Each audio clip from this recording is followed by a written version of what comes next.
Okay, thank you today for coming to do Essential Chat with Steve and Shari. Great show today because we've got a program about the 5 books that changed our lives. We've got Roger, Katrina, Sonya, and Shari. They will tell you who they are when we start the show. But let's get straight on with it with Katrina. Who is Katrina? Tell us who you are and tell us about your book.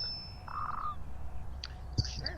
Hi, everyone. I'm Katrina Potter. I live in upstate New York in the United States, and I love personal development. I love business development. I love any book that has to do with any of those. But I think the book, when I was trying to figure out like what book really resonated the most with me in my life from a personal level and also a business level, is the book, The Dark Side of the Light Chasers. And this was actually recommended to me by a friend about 6 months ago. And it sat in my Audible for quite a while because it's one of those books that I think you have to be ready to like be present and be real with yourself. But it's cool because it offers you an opportunity to look at things that are maybe triggers for you in your life. So if there's a person that is triggering a heavy emotional response for you, it allows you to look at that and then see, okay, why is that triggering? So the concept is people in our environment are mirrors of what we need to see in ourselves, that maybe is a broken spot or something that needs to be healed. And so she just kind of breaks it down at an opportunity to say, okay, that's triggering you. What do you have going on? And then I liked having it on Audible because you can listen to it, and she does some guided meditations. So you can kind of reflect. So I know it's you definitely have to be in the spot emotionally to kind of dive into that. But I think from a leadership position, it helped a lot in being able to identify, okay, how can I heal myself so I can support this person better? And then in my relationship, how can I heal myself so that I can be fully present and not triggered by people? So I think it's a cool book for both personal and also business ventures and developing. So that's my book that I think has changed my life the most. So Katrina, how did it change your life? In that sense, when you say it changed your life, how did it change your life? You know, was there a physical reaction, or was there a mindset change? What actually did it do?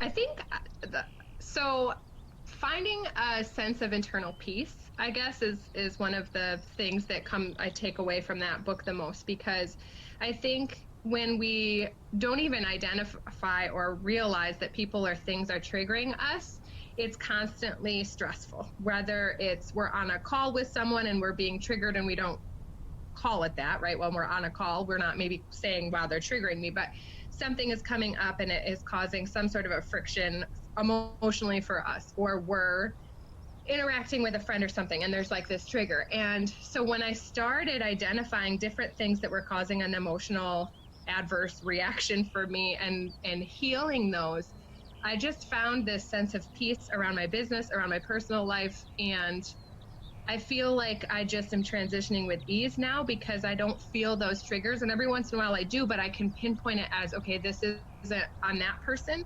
You know, the blame game is easy, but it doesn't really get you anywhere. So I think it allowed me to pinpoint and say, okay, as much as I want to put this on the other person, it's really on me. And so it just gives me an opportunity to catapult into the next level rather than being stuck in the victim mode or the blame game piece, if that makes sense. It sounds like it helped you to become aware of the triggers. And then does it also give you tools to know how to work through those?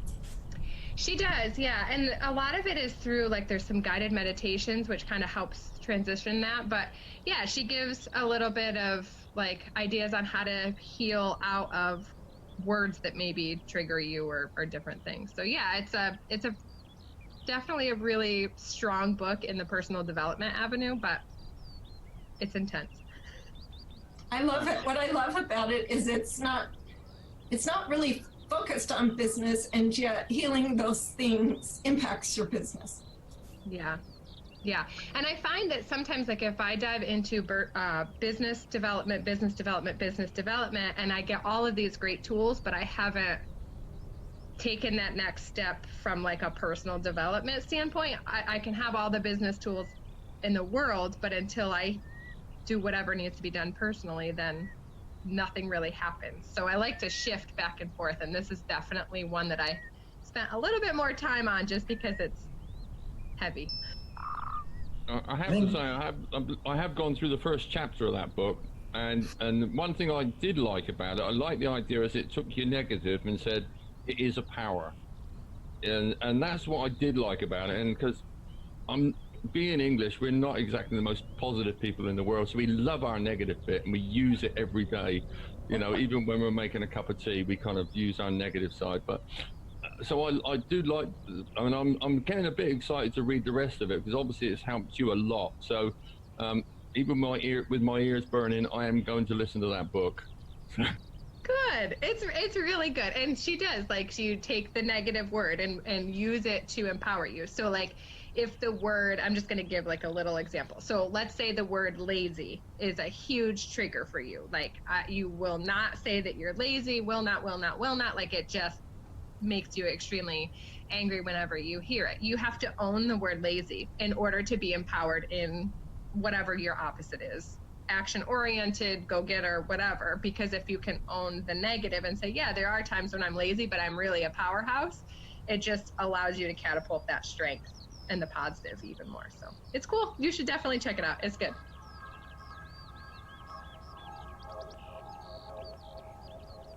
Okay, let's move over to Roger.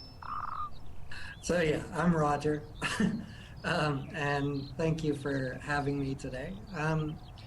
Actually, Katrina, it's interesting because I tried to read your book, Dark Side of the Light Chasers, probably about 8 months ago, and I wasn't able to get through it yet. So yeah, I think you got to be in the right frame of mind to go through it. You Maybe absolutely do. It's heavy, and I think like I even found I would do a few chapters and then I'd just let it sit for a little bit because I don't think you can just speed right through the whole thing. But revisit it; it's worth it. I promise. All right. I'll have a look at it, and maybe I don't usually do audibles. I actually prefer to read, but it sounds like with the guided meditations that might be a better way to go through that. So I'll have a think about that. Maybe it'll be a long thing, but I'll have a think. Fair enough. So my book, Stephen, is The Power of Now, by Eckhart Tolle, and it's actually interesting because it's very similar. It's a very, very meaty book, and I got it as a gift from my sister, actually. And she gave it to me, and I started trying to read it on a flight because I had a very long flight from the United States to South Africa, and I thought, well, maybe I'll try and read it on here. Really, really bad idea because it's not a book that can be read on the go. It's not a novel. It's little bites of meat, and so what I recommend anybody that wants to read this is probably read it 5-10 minutes a day and allow yourself the time. If you read for 10 minutes, allow yourself 10 minutes at least to kind of sit there and figure out what you just read. Because it's profound and it's deep, and you really need to take some time to feel it and think about what is being said. But the reason it changed my life is because it was the first time that anybody really talked to me about my mind not being me. And what I mean by that is, or what he means by that, I guess, is that he kind of walks you through the process of stepping back and observing the thoughts that are going on in your head and realizing that if you can observe those thoughts and the kind of constant chatter that goes on in your mind, then that constant chatter is not actually you. And so it was really interesting to hear that perspective and to hear, how he's talking about at times a thought will come into your mind, and rather than reacting to it all the time or actioning it or doing anything with it. Sometimes we just need to allow it and observe it with no action, with no reaction. And oftentimes that space that allows the lack of reaction is you time and can help you to gain perspective before you react. And I thought it was really powerful the way the book kind of builds on concept after concept and gets you to this. The chatter that's going on in my head isn't me. It's happening as a result of things that I've done in my life, things that I've read in my life, experiences that I've had. But it's not always necessarily even positive. And I have the power to simply observe it, allow it to be, and step back and allow some time to be able to reflect on how and whether I want to do anything about those thoughts. And for me, that was a big changer because I've always been a very mental person. And this book is about shifting from being a mental person to being more in your heart, and allowing the mind to drift if it needs to drift, do what it needs to do, but come back to who you are before actioning anything. So yeah, very powerful. Highly recommend it, but definitely recommend it in small chunks. Is there anything you can specifically tell us which changed your life in this sense of the book? You know, something that you can actually put your finger on, or is it kind of an abstract change in life? It's a conceptual book because the things that you're reading are snippets of conversations that have happened from Eckhart Tolle's teachings, and people's reactions to them, and people asking questions about what he was saying, why he was saying it. So I don't think it's something, it's it's a conceptual book. So I wouldn't be able to say, well, on page 32, there's this one quote that changed my life. It's not that changed my life. It's this whole concept that,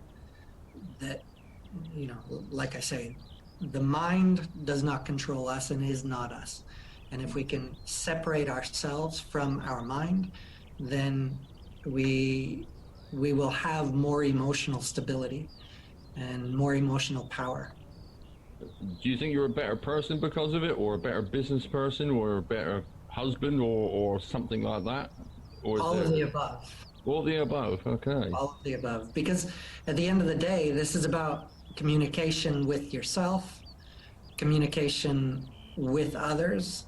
If you can be more balanced, and if you can remember, even in a business meeting, and it goes back to a little bit of what Katrina is saying, in a business meeting, if somebody triggers you, your mind immediately takes off and starts chattering to you. And if you can stop, slow down, observe what the chatter is, and decide whether you want to react or how you want to react, whether it's with your wife, whether it's with a friend, whether it's with a business partner, those seconds where you take that time and reflect and just allow the thoughts to move, it makes a huge impact, makes a huge difference on how the remaining bit of the conversation will go. So yeah, it helps in all levels of communication, I think. So I have an interesting perspective too, as Roger's sister. I remember when he first tried the book, and then as he's talked about it over years, honestly, in different conversations, things that he has picked up and like have become embedded in him almost because of this shift will come out in conversations. And so I think it's the kind of book that can create a big shift, and it's something that will just travel with you, like as you adopt or try to embrace the principles he's talking about. I want to add one thing into that too, because I've read before that you your mind processes something different I think it's like every 32 seconds, and then you get an emotional charge off of that. So your body is constantly fluctuating these different emotional responses. And so, in that similar token, Roger, and I think especially as an entrepreneur or as a business owner, you spend a lot of time alone with your mind. Like, that's just a big part of it. And so when you can master that and release any judgment or shame or any negative toxicity that you impose on your thoughts, there's a liberating feeling that comes from that. And also, if you look at it from an emotional response, if you're processing a different emotion every 32 seconds, if you can separate that, it allows your body the freedom to be, rather than trying to figure out and regulate whatever it is. So I think that sounds like a really cool book, and definitely something that I want to check out. So thank you for sharing that, Roger. It's interesting because I love the chaos in my mind. I love the chaos. I love the fact that things are changing all the time. It doesn't distract me for a second. So I think that is just me. I think we're all different people, and some people find calmness and relaxation. My wife says to me, we're going to Lapland, and I'm in an absolute stress that I'm going to be sitting watching reindeer for a week. But but then I will go anyway, and I will thoroughly enjoy it because I enjoy the chaos, if you understand what I mean. I enjoy the fact that I'm being forced to do it, but I'm going to do it anyway. So. I thought it was interesting what Roger said about when he first read Katrina's book, that he couldn't get into it, because I read The Power of Now, and the first time I tried to read it, I just couldn't get on with it at all, and I had to put it down and leave it for about a year or a year and a half, and then try it again, and then it made sense to me. So I think you need to be in the right sort of frame of mind, or in whatever, to read it or to get what it's trying to talk about. Yeah, I agree. I had the same issue. The first time I tried to read it, disaster. And I had to wait. It was probably 2 years before I started again. And yeah, it's just enough of a shift. I think the other thing there's a lot of people that are getting into meditation, mindfulness, and basically a lot of that practice comes from that philosophy of, allow your thoughts to do whatever they're going to do. Just observe them. Don't do anything. And while you're doing the meditation, that can be very powerful. So this is kind of that concept, but applied to, you don't necessarily have to sit cross-legged, closing your eyes to do it. You can do it at any point during the day. And I think, I mean, it's a life shifter. It's very powerful, but it is something that I would recommend just biting off little chunks. Go at it, a little bit a day, rather than, if you sit down, if you're one of these people that wants to sit down and listen to a book or read a book for 2 hours a day, this is not your book. It's literally 5-10 minutes, and then allow some time, and allow some space for to digest what you've read. So. I would imagine it's one of those books too. I think with The Dark Side of the Light Chaser, it's like this for me, but I'd imagine it's the same with this, that you could probably listen to that book a few times and get something different out of it each time, just depending on what stage of life you're at. There's certain things that are coming up at one point of your life, and then if you listen to that book or read that book 2 years later, there's going to be different things that are showing up in your life that are going to resonate. So those types of books, as intense as they are to read, I always think that they're great to revisit, because you can hear the exact same message in a totally